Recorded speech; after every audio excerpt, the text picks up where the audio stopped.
Quick disclaimer before watching this video, I started making it during freshman year, and I'm about to be a junior in like 2 months, so it's been a hot minute since it started. Hey y'all, today I wanted to look at two different Skate 3 type games and compare them. The games are Skater XL and Session Skate Sim. I will be ranking them off of playability, controls, outfits, looks, maps, and replay mode. Up first, we got Skater XL. I've had this game for a while, but I haven't played much of it, and I'm guessing you'll probably see why. So for playability, I give it a 2 out of 5. Now, it is fun sometimes, but a lot of the time it's just super messy. Most of the time, I literally just, my guy won't do what I ask him to. Which is kind of annoying for real. Next we have controls. For this game, we have X for right foot movement and square for left foot movement. To brake is a simple press and hold of the circle. Next, both thumbsticks are used for individual jumping or together. The D-pad is used to change the cameras and spawn point. Then we have the left and right triggers, which are your main ways to turn.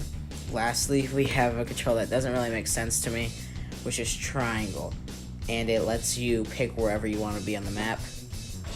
I've given controls a 3.5 out of 5, mainly because it's a little janky, but with the individual jumping with the thumbsticks, I find that pretty fun.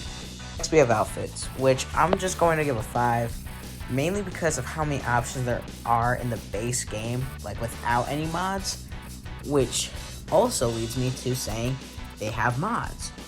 And it gives every single apparel option you could ever want, and so much more.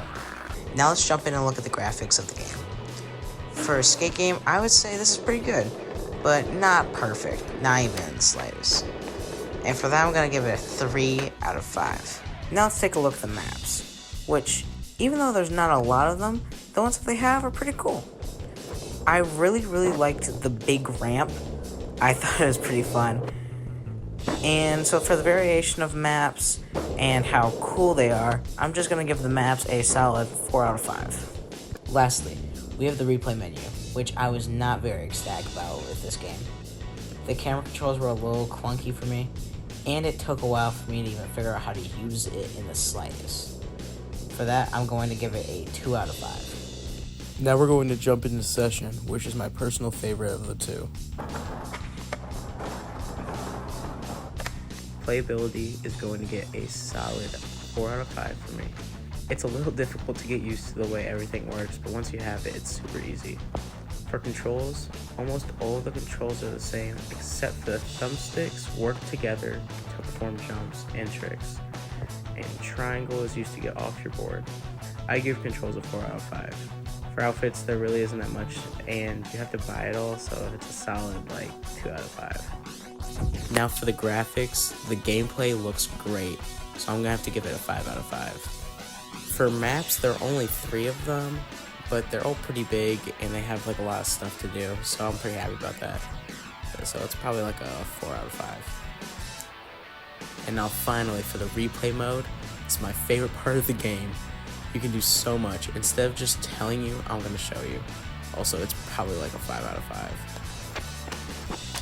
This is the personal scripted part of the video, but I just wanted to say that I'm happy you made it this far, and I hope you enjoy my very crappy film that I made, I guess. And this was only 5 minutes of work, so just imagine what you could do with 20 minutes. It's really insane how much they have. And I didn't even use all the features, I only used a few. And here's the final product.